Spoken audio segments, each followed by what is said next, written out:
Imagine this, you're in the middle of a movie night, the power flickers, and then pitch black, everything goes silent. Your phone has 15% battery. How long will that last? The fridge is full of food. How long will it stay cold? A power outage can be more than just an inconvenience. It can be a real challenge. But what if I told you that with a little preparation, you could not just survive but actually be comfortable for a full 20 hours without electricity? Stick with me and I'll show you exactly how to become a master of blackout preparedness. Welcome back to Electro Guide. Today, we're diving deep into a topic that affects everyone: power outages. Whether it's from a storm, a grid failure, or maintenance, being without power can be stressful, but it doesn't have to be. Let's break down everything you need to do, step by step, to handle a 20-hour outage like a pro. First things first, let's talk about your immediate action plan. The moment the power goes out, your first instinct might be to panic. Don't take a deep breath. Your first move should be to determine the extent of the outage. Look out your window. Are your neighbors' lights out too? Is the whole street dark? If it's just your home, check your circuit breaker. A tripped breaker is a quick fix. If it's a wider outage, report it to your utility company.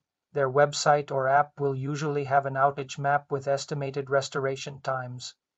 Knowing this helps you gauge how long you might be in the dark. Now, let's get into the core of our preparation, the blackout kit.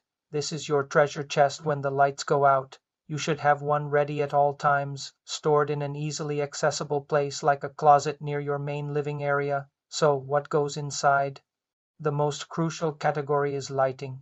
Forget scrambling for your phone's flashlight and draining its precious battery. Your kit needs multiple light sources. I recommend a mix of high-quality LED flashlights and lanterns. LED is key because it's incredibly energy efficient. A good LED lantern can illuminate an entire room for hours. Also, pack headlamps. They are absolute game changers because they keep your hands free for cooking, reading, or navigating your home. And don't forget the most important accessory: extra batteries for everything. Check them every 6 months to make sure they're fresh.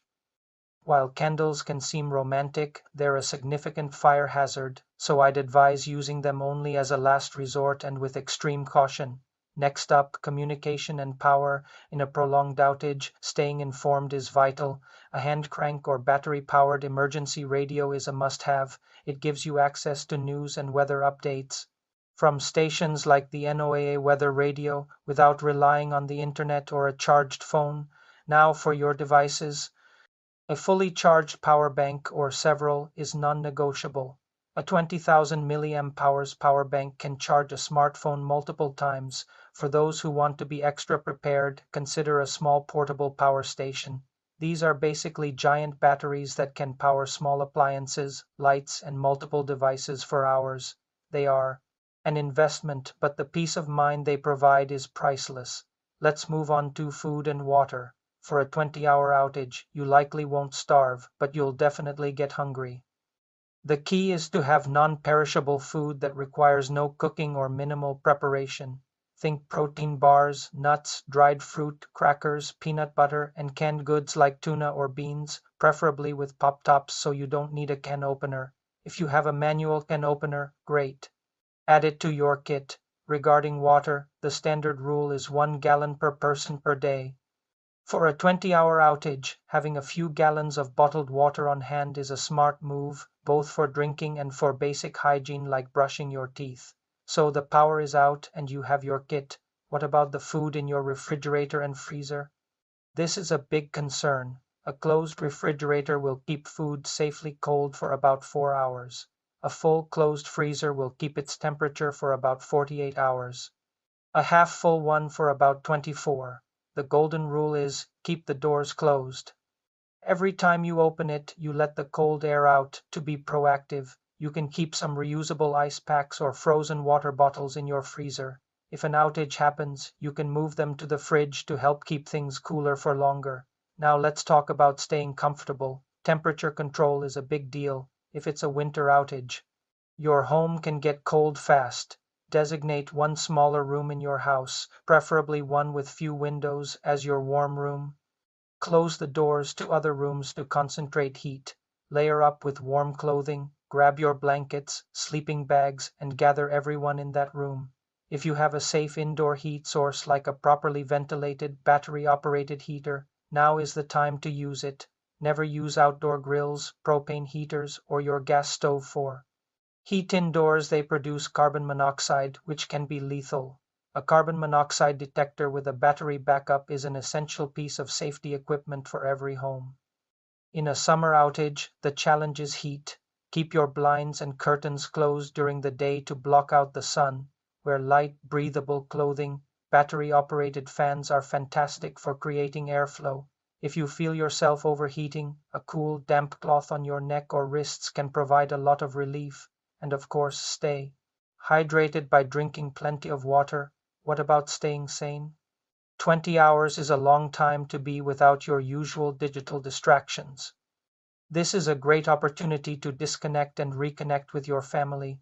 Your blackout kit should include a deck of cards, board games, books, or puzzles. It's a chance to have conversations, tell stories, and enjoy some quality time without screens. It can actually become a surprisingly positive and memorable experience. Let's not forget about personal hygiene and first aid.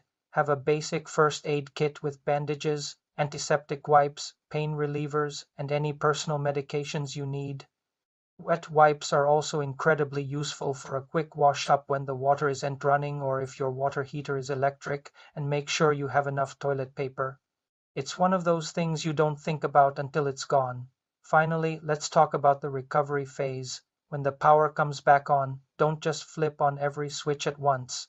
This can cause a surge that might damage your electronics. Turn things on one by one.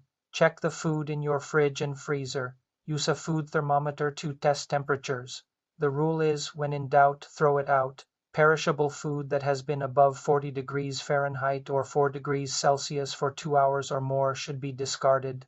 Restock your emergency kit. Replace any food you used, charge your power banks, and put in fresh batteries. That way, you're immediately ready for the next time. So there you have it.